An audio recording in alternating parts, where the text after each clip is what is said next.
Okay, तो हम जो बात करेंगे, हमेशा हम लोग जीवन के बारे में सोचते हैं, लेकिन आज हम मौत के बारे में बात करेंगे। किस बारे में बात करेंगे? मौत के बारे में। अक्सर लोग जब मौत की बारी आती तो डर जाते हैं, और एक विश्वासी अगर डर रहा है, अच्छा हुआ कि उपवास हो गया था।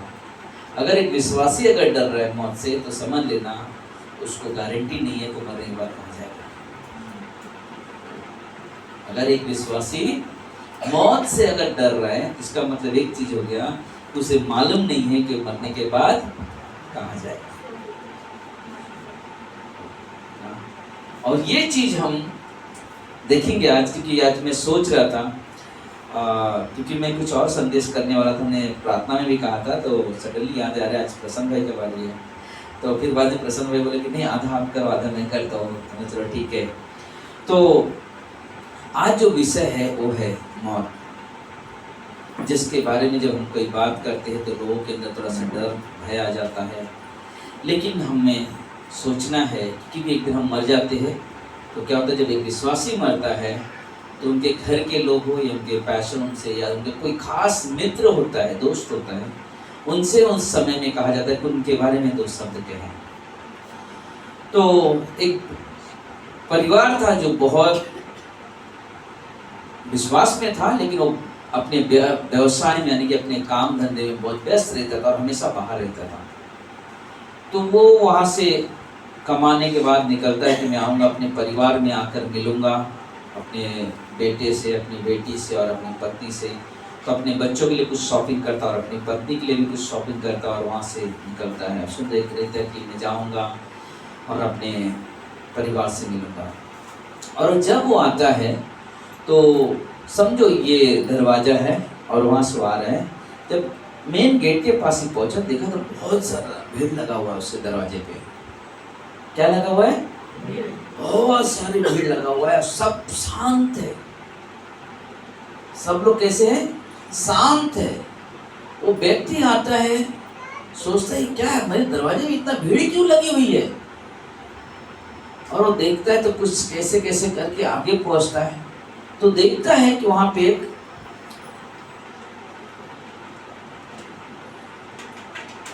एक ऐसे ताबूत पड़ी हुई थी ना, मालूम ना बॉक्स में डालते हैं, तो ऐसी पड़ी हुई थी। और देख रहे सब लोग यहाँ पे शांत बैठे हैं, कोई रो, लेकिन देखा कि मेरा बच्चा रो रहा है, मेरी बेटी रो रही है, मेरी पत्नी रो रही है, और बाकी लोग बहुत खामोश बैठे हुए हैं। और वो जोर से चिल्ला के कुछ बोलना चाहता, लेकिन वो बोल, उसकी आवाज नहीं पहुंची लोगों तक। क्या हुआ मालूम है? वो बोलते हैं एक्चुअली इसमें कौन है, किसकी बॉडी इसके अंदर रखी है? हमारे परिवार के लोग, सारे लोग इतना शांत बैठे। खोला, देखा, अरे ये तो मैं ही हूं अंदर। क्या देखा? वो तो मैं ही हूं अंदर। तब तक पास्टर ने क्या किया, मतलब खड़ा पास्टर बोला सब लोग शांत बैठ जाएंगे, क्योंकि बात करते हैं ना एक दूसरे से, बोले शांत बैठ जाएंगे, सब लोग अपनी जगह बैठ जाएंगे, अभी हम सभा शुरू करेंगे। और सब शांत बैठ गए। तो पास्टर ने कहा कि कोई है कुछ बोलना चाहेगा? तो पास्टर ने कहा मैं चाहता हूँ उनका बेटा कोई शब्द, दो शब्द बोले अपने पापा के बारे में। और वो लड़का वहाँ पे आता है, बोलता है कि मैं चाहता था हमेशा कि मेरा पिताजी मुझसे समय निकाले, मुझसे बात करने के लिए और मेरे साथ समय बिताए, और आज मैं बहुत मिस करता हूँ, लेकिन जो भी मांगता था मेरे पिता ने सब कुछ लाके मुझे दिया करता था। और इतना बोल के रोने लगा, फिर बैठ गया। फिर बेटी उठी, उसने भी दो शब्द कहा, बैठ गए। फिर जब पत्नी की बारी आई तो पास्टर ने कहा कि स्वयं से आप आएंगे, आप यहाँ पर आकर कुछ बोलेंगी अपने पति के बारे में। वो आती है तो वो आदमी वहाँ से बोल रहे हैं, ये तो लगता भी कुछ और बोलने वाली है ना। जब पति आया, आपके पत्नी आई बात करने के लिए कि मेरे बारे में कुछ बोलेगी, बोला लगता है तो कुछ और बोलेगी। तो उसके अंदर एक डर सा हो गया कि क्या बोलने वाली है। और जैसे बोलने की बारी आई तो तब तक वो नींद से जाग उठा, और क्या था, वो सपना देख रहा था। ठीक है, क्या देख रहा था? सपना देख रहा था और सडनली सब साथ बैठ गए। मैं आपको कुछ कहना चाहता था इस कहानी के पीछे बहुत बड़ा एक रहस्य, क्योंकि अक्सर होता है जब कोई मर जाता है तो उसके बारे में दो शब्द हर एक इंसान, शायद वो वहां पे नहीं बोला तो अपने पड़ोसी को, अरे बहुत अच्छा आदमी था ना, या कोई आदमी ने, अरे वो कभी भी रास्ते बोले था, बोला था नमस्कार सर, या नमस्ते बहन, या प्रेस द लॉर्ड सिस्टर, हमेशा कुछ ना कुछ क्या होता था, बोलता रहता था। हमेशा कुछ ना कुछ शब्द एक इंसान, एक मौत के बाद उस व्यक्ति के बारे में कुछ ना कुछ बोला जाता है। लेकिन सबसे अद्भुत बात जो अभी मैं आपको बताना चाहता हूँ वो ये है कि आपके बाद आपके मौत के बाद परमेश्वर आपके बारे में कुछ बोले। कौन बोले? परमेश्वर। कि परमेश्वर आपके बारे में क्या बोलना चाहता है, बोलता उस बारे में हमें ज्यादा अपने आप को ध्यान रखना है कि परमेश्वर मेरे बारे में क्या बोलेगा। क्योंकि अक्सर होता है कि हम परमेश्वर में है, परमेश्वर की बातें करते हैं, परमेश्वर में चलते हैं, परमेश्वर में उठते हैं, परमेश्वर में बैठते हैं, लेकिन हम सोचते कि परमेश्वर आज मेरे बारे में क्या बोलेगा। हम कुछ 10 शब्द है मेरे पास, शायद उसमें से कुछ और प्लस भी हो जाएंगे। छोटा सा संदेश है, बहुत बड़ा संदेश, बहुत छोटा सा संदेश है। बोलते कि परमेश्वर ने सबसे पहला अब्राहम को एक शब्द दिया, और जेम्स यानी याकूब के 2:23 में कहता है, परमेश्वर कहता है, अब्राहम मेरा एक अच्छा दोस्त है। कौन है? इसमें से कौन चाहेगा कि हम परमेश्वर के अच्छे दोस्त बने ना? हम सब चाहेंगे कि हम परमेश्वर के अच्छे दोस्त बने, और परमेश्वर कहे कि ये मेरे अच्छे दोस्त हैं। किसको कहा? पर अब्राहम को। फिर मूसा को परमेश्वर ने क्या कहा? बोलता कि ये मेरा सबसे नम्र व्यक्ति है, ये मेरा चुना हुआ सबसे नम्र व्यक्ति है। गिनती के किताब में जब आप पढ़ोगे 12:13 में 12:3 में मिलेगा, और व्यवस्था 34:5 से 10 पढ़ोगे तो आपको मिलेगा कि मूसा को परमेश्वर कहता है ये मेरा सबसे प्रिय सबसे नम्र व्यक्ति है, मेरा चुना हुआ सबसे नम्र व्यक्ति, जो नम्रता की बात करता है और हमेशा नम्र। जो कि मालूम है पहले मूसा कैसा था? बहुत ही ज्यादा गुस्सा वाला, गुस्से में कई लोगों को मार डाला, उसने हत्या कर दिया। लेकिन यहाँ पे आज कहता है परमेश्वर की मेरा चुना हुआ एक नम्र व्यक्ति है, सबसे नम्र व्यक्ति है। तीसरा व्यक्ति डैनियल के 9:23 में परमेश्वर ने डैनियल को कहा ये अति प्रिय है मेरे लिए। कौन है?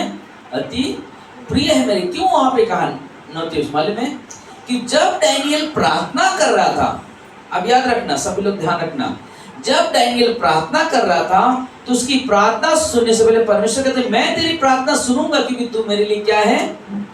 क्या है? क्या है?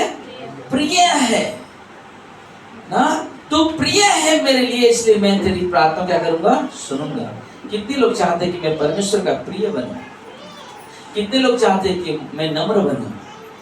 हर एक इंसान ना, हर एक व्यक्ति, 3 नाम हो गया, 3 बात शब्द हो गया। चौथा शब्द प्रेरितों का काम 13:22 में पौलुस वहां पे जब हम देखते हैं लिखता है कि दाऊद को अपने मन के जैसा व्यक्ति को मिल पाया। कैसा व्यक्ति मिला उसे? उसके मन के जैसा। परमेश्वर के का ये सब जो है आपको कहेगा, अगर आप उसके मन के जैसा जीते हो, उसके मन के जैसा चलते हो, उसके मन के जैसा काम करते हो, तो परमेश्वर कहेगा ये व्यक्ति मेरे मन के जैसा है। तो दाऊद कैसा था? परमेश्वर के मन के जैसा था। सोचो सब वहां पे, समझो दाऊद की बॉडी पड़ी हुई है, सब लोग अपने अपने हिसाब से सब बात कर रहे हैं, पत्नी रोती होगी, बच्चे रोते होंगे, और आसपास पड़ोस के लोग, शायद उसके खास दोस्त लोग भी रोते होंगे। लेकिन सबको जब बोला गया होगा, सबने बहुत कुछ बोला होगा, लेकिन परमेश्वर का शब्द सबसे अलग है। क्या कहता है परमेश्वर? ये मेरे व्यक्ति मेरे मन के मुताबिक है, ये व्यक्ति मेरे मन के मुताबिक है, जैसा मैं सोचता था वैसा ये व्यक्ति है। फिर हम लोग देखते हैं अय्यूब के 1:8 में अय्यूब को परमेश्वर क्या कहता है? ये व्यक्ति सबसे खरा और परमेश्वर का भय मानने वाला व्यक्ति है। यह व्यक्ति खरा है और परमेश्वर का भय मानने वाला व्यक्ति है। हाँ, परमेश्वर का भय मानने वाला व्यक्ति है। और कितना अच्छा लगता है कि जब परमेश्वर ऐसी बातें आपसे कहे। हाँ, समझो परमेश्वर आपके सामने आए और कहे कि वाह, सबसे खरी स्त्री शशि है, उषा है, सरोज है ना, प्रभा है, विमला है, जितने भी लोग यहाँ पे बैठे, सुशीला है, जितने भी लोग यहाँ पर है, परमेश्वर कहे कि ये औरत बहुत खरी है, ये लड़की, ये लड़का बहुत खरा है, ये व्यक्ति मेरा भय मानने वाला व्यक्ति है। और कितना अच्छा लगे जब परमेश्वर ऐसे शब्द कहे हमारे बारे में, और हमें कितना आनंद लगेगा, हमें कितना आनंद लगेगा। और एक और उसी के साथ कहता, और क्या कहता है उसको? बुराई से दूर रहने वाला। कहेगा ये खरा है, मेरा भय मानता है और मेरा भय मानती हो, और क्या है? बुराई से दूर रहने वाला। परमेश्वर आपसे कहता है, परमेश्वर हमसे कहता है कि ये ऐसे व्यक्ति है, ये ऐसे लोग हैं जो खराई से चलते हैं, भारतीय खराई से चलते हैं। परमेश्वर कह रहे हैं मेरा भय मानती है, और क्या करते हैं? बुराई से दूर रहती है। नितेश मेरे मन के मुताबिक है। हर एक के बारे में हम यही सुनना चाहेंगे कि परमेश्वर हमारे बारे में कुछ तो कहे, जो उसके लिए मैं उससे करीब अपने आप को महसूस करूं, अपने आप को मैं उसके करीब महसूस करूं। और एक चीज बनता है, परमेश्वर क्या कहता है? मत्ती के 8:10 में सूबेदार से कहा, इसके जैसा विश्वास किसी का नहीं है। इसका विश्वास बहुत बड़ा है। कैसा उसका विश्वास? बहुत बड़ा है। क्या वो अपनी बीमारी के लिए प्रार्थना करने के लिए आया? क्या अपने पत्नी के लिए आया? क्या अपने बच्चे के लिए आया? नहीं, वो अपने दास के लिए आया। और क्या कहा? प्रभु तू मेरे घर पे मत आ, सिर्फ कह दे, सिर्फ कह दे, मेरा दास चंगाई पाएगा, मुझे विश्वास है। और यीशु मसीह कहता है इसके जैसा बड़ा विश्वास किसी का नहीं है। जब आप प्रार्थना करने बैठते हो, जब आप परमेश्वर के सम्मुख आते हो, तो पता है कि पूरी तरह से प्रभु को समर्पित कर दो अपनी प्रार्थना को। परमेश्वर आप कार्य करो, परमेश्वर आप संभालो मेरी समस्या, और परमेश्वर भी आपको वही शब्द कहेगा कि इसके जैसा बड़ा विश्वास किसी का नहीं है। 7वां व्यक्ति है कुरनेलियुस। कुरनेलियुस सबसे अलग व्यक्ति है। परमेश्वर कहता है ये ऐसा व्यक्ति है जो इतना आदर करता है कि मेरे कार्य के लिए दान इकट्ठा करता है। ना तो वहां कोई कलीसिया है, ना तो कोई वहां सभा, लेकिन परमेश्वर पे विश्वास करता है और परमेश्वर के लिए इकट्ठा दान करता है। क्या करता है? दान इकट्ठा करता है और परमेश्वर का भय रखता है ना। वो ऐसा व्यक्ति, कुरनेलियुस सबसे अलग व्यक्ति। सोचो, वो विश्वास करता है और आप लेते क्या करता है? एक डब्बा रखता है, वहां पे हर दिन अपनी कमाई का 10वां उसमें जमा करता रहता है, जमा करता है। एक समय आता है जब परमेश्वर से बात करता है, कहता है कि कुरनेलियुस तेरी प्रार्थना सुन ली गई है और तेरे दान कबूल कर लिए गए, इसलिए तू क्या कर, एक व्यक्ति को भेज, पतरस वहां पे बैठा हुआ है, उसे बुलाकर इस दान को सही समर्पित दे दे। और क्या करता है कुरनेलियुस? ये काम करता है। ये है हमारे परमेश्वर के बोले हुए शब्द जो हमें सम्मानित करता है, जो हमें उसकी महिमा के योग्य बनाता है। एक और व्यक्ति है, 8वां व्यक्ति है कुलुसियों के 4:9 में। उनेसिमुस को परमेश्वर कहता है विश्वास योग्य प्रिय भाई ना। विश्वास में से एक नया शब्द मिलता है, विश्वास योग्य मेरा भाई ना, विश्वास योग्य मेरा भाई। कौन कहेगा ऐसा? जब हम परमेश्वर के साथ चलते हैं, जब आप परमेश्वर के सम्मुख उस तरह से जीते हो, तो परमेश्वर आपको एक नया नाम देता है। वो शब्द कहता है, शायद वो शब्द लोग भूल जाएंगे, एक दिन हम मर जाएंगे, हमारे सामने लोग आने की, हमारे पार्थिव शरीर के सामने यानी कि बॉडी के सामने आके खड़े होकर लोग शब्द कहेंगे, लेकिन एक शब्द होगा जो परमेश्वर आपको कहेगा, वो सबसे अलग होगा, वो सबसे अलग होगा और सबसे अद्भुत तो शब्द होगा जो परमेश्वर आपके बारे में, हमारे बारे में कहेगा। 9वां पॉइंट, प्रेरितों काम 9:15 पौलुस को कहता है, यह एक चुना हुआ मेरा पात्र है। क्या कहता है? मेरा एक चुना हुआ कौन है? पात्र। पात्र का मतलब समझते हो? बर्तन। चुना हुआ पात्र, चुना हुआ बर्तन जिसे मैं इस्तेमाल करता हूं, जिसका मैं उपयोग करता हूं। सचमुच परमेश्वर उपयोग करता है पौलुस का, उसे वो नाम देकर उसका इस्तेमाल करता है, उसके साथ परमेश्वर अपने कार्य पूरा करता है, क्योंकि वो एक चुना हुआ पात्र है, वो परमेश्वर का चुना हुआ पात्र है। 10वां जो शब्द है, आप जब 25 अध्याय पढ़ोगे मत्ती का, तो वहां पे तोड़े का दृष्टांत दिया गया है, याद है आपको? एक व्यक्ति को एक नाम देता है जो कितने लोग लेना चाहेंगे? सिर्फ एक व्यक्ति को नाम देता है जिसे वो कितने लोग उसे लेना चाहेंगे? तीसरा व्यक्ति को जो नाम मिला, इतना भी क्लियर कर दिया, कौन वो नाम लेना चाहेगा कि परमेश्वर मुझे उस नाम से पुकारे? है कोई चाहेगा? आप समझ रहे हो मैं क्या बोलना चाहता हूं? कभी वो व्यक्ति, कभी भी कोई व्यक्ति नहीं चाहेगा कि परमेश्वर कहे हे दुष्ट। क्या किसे कहा? जिसने उस तड़े को क्या किया था? छुपा के रखा था। हम कभी नहीं चाहेंगे कि परमेश्वर से मुझे वो शब्द सुनने को मिले जो कहे ये दुष्ट, लेकिन हम परमेश्वर से एक चीज चाहेंगे, एक चीज चाहेंगे, और वो मुझे बहुत पसंद है। मेरे पास्टर हमेशा मुझे कहते थे, और कुछ महीना पहले मेरे और पास्टर मेरे दोस्त थे, उन्होंने भी यही शब्द कहा। बोलते कलीसिया कितनी बढ़ रही, कितनी घट रही, उस पर ध्यान मत दो, लेकिन आप उस पर ध्यान दो कि आप जहां पे विश्वास योग्य खड़े। तो परमेश्वर के सामने जब आप जाओगे तो परमेश्वर ये नहीं बोलेगा आपकी कितनी बड़ी कलीसिया थी, लेकिन आप जहां पर भी थे, विश्वास योग्य थे, तो परमेश्वर कहेगा शाबाश मेरे विश्वास योग्य दास। और उस शब्द के लिए हमें परमेश्वर के साथ सोचना है कि परमेश्वर मुझे वो नाम दे।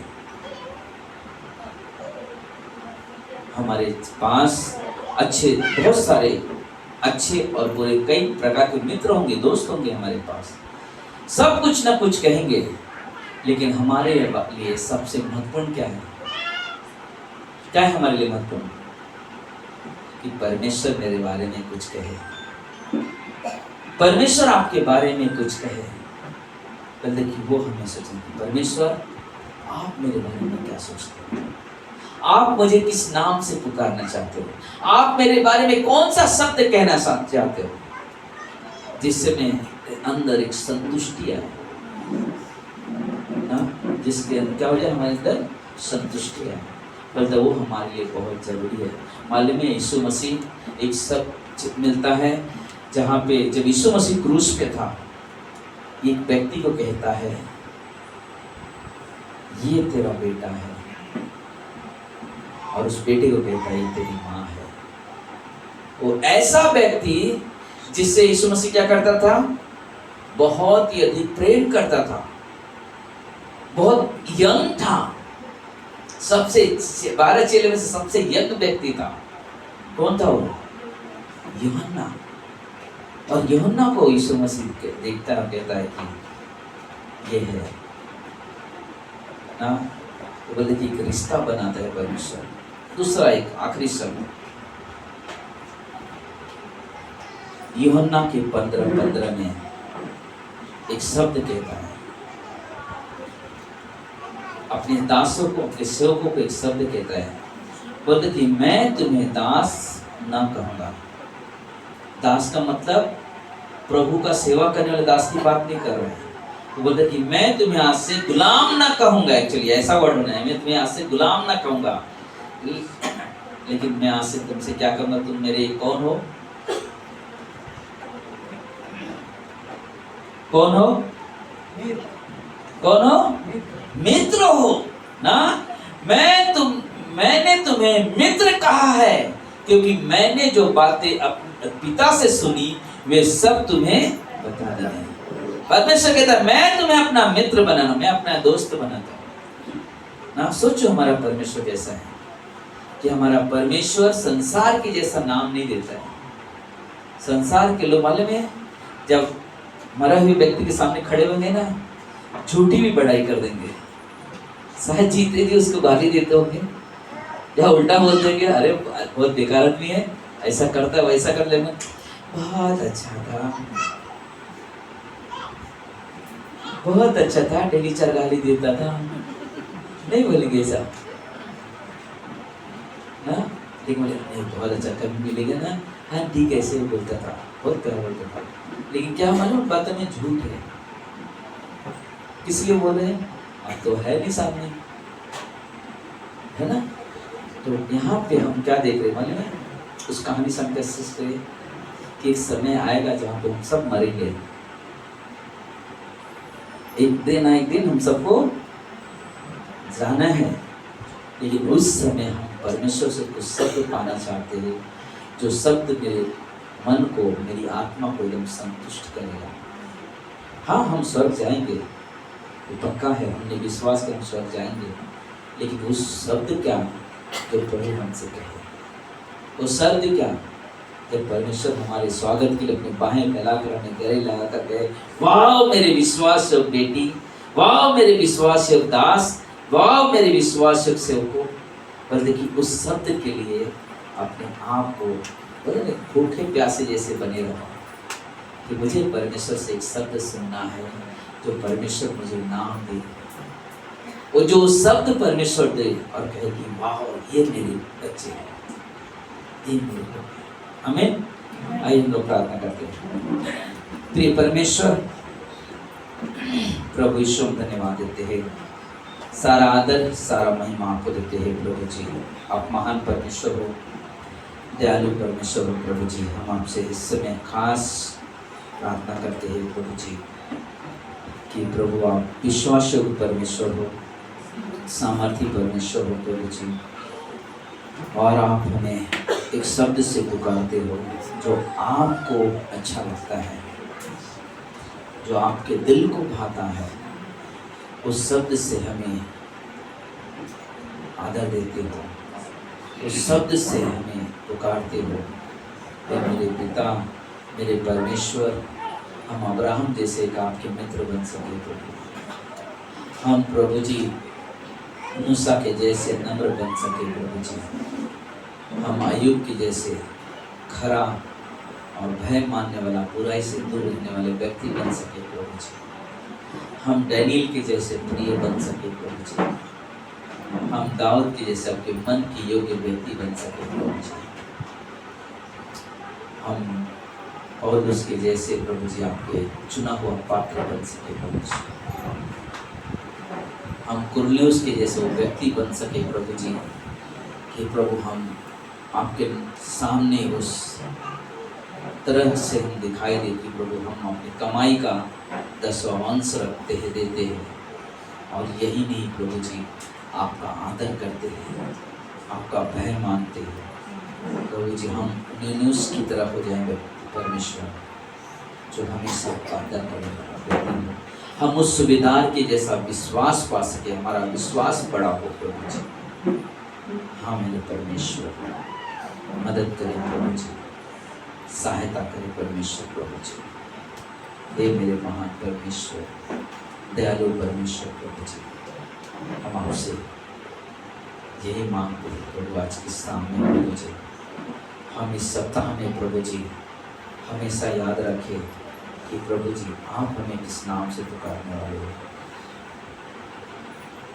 हे मेरे पिता, हम धन्यवाद देते हैं इसकी सभा के लिए, धन्यवाद कि प्रभु जी आपने सभी को इकट्ठा किया और अपनी महिमा, अपनी प्रशंसा, अपनी बड़ाई के लिए यहाँ पर लेकर आए प्रभु जी। इसलिए मेरे पिता, मेरे परमेश्वर, हम आपको कोटि कोटि धन्यवाद देते हैं, सारा आदर महिमा आपको देते हैं प्रभु जी। प्रभु हम प्रार्थना करते हैं भाई ओंकार उनकी पत्नी के लिए जो अभी गाँव जाएंगे परमेश्वर, रात में 10:30 का ट्रेन है प्रभु जी की मदद करना, सहायता करना, सही सलामत लेकर जाना प्रभु जी, सही सलामत लेकर आना प्रभु जी। किसी प्रकार का कोई रुकावट बाधाएं ना आए परमेश्वर, हमारी प्रार्थना, हमारी विनती है प्रभु जी। धन्यवाद देते हैं प्रभु। यहाँ पे आए सभी को संभालना, सभी को सुरक्षित रखना प्रभु जी। दीपा गाँव में है, उसे भी चंगाई में रखना, स्वस्थ रखना उनके परिवार में। और परमेश्वर सुशीला गाँव गई प्रभु, चैत्रा के पापा को उनको भी संभालना प्रभु जी। इस समय विनोद दिल्ली में जो है उनके लिए प्रार्थना करते रहे कि सुबह में उनकी मम्मी बहुत ही ज़्यादा सीरियस थी प्रभु जी। क्या हुआ हम नहीं जानते परमेश्वर, हमने फ़ोन किया, फ़ोन पे नहीं लग रहा है। मेरे पिता, मेरे परमेश्वर, आप उस परिवार में कार्य करना प्रभु जी, क्योंकि प्रभु जी आपने विनोद को एक नया जीवन दिया है प्रभु जी। उनकी मम्मी के जीवन में काम कर रहे हैं प्रभु जी, उन्हें भी संदेश सुनने का अवसर मिला प्रभु जी। परमेश्वर आप अपनी इच्छा पूरी करना उस परिवार में, ये हमारी प्रार्थना है प्रभु आपसे, हमारी विनती है प्रभु जी। खुशी के लिए प्रार्थना करते हुए प्रभु जी कि खुशी आज पहली बार हमने सुना प्रभु जी कि खुशी का डायबिटीज 600 के ऊपर है प्रभु जी।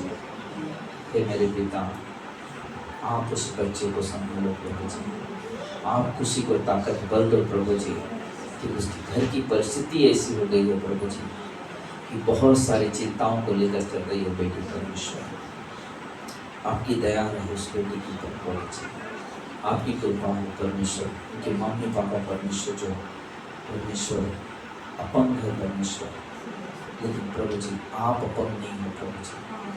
आप अपने हाथ बढ़ाओ, आप उन्हें छुओ परमेश्वर, चंगाई दो, खुशी को चंगाई दो प्रभु जी, उसके जीवन में काम करो प्रभु। ये हमारी प्रार्थना है प्रभु आपसे, हमारी विनती है परमेश्वर। धन्यवाद देते आज जो लोग नहीं आए प्रभु जी, उनसे बातें करना इस सप्ताह में प्रभु जी, और उन्हें प्रभु जी अपनी महिमा के लिए इकट्ठा करना। प्रभु यीशु के नाम से हम सब कहते हैं।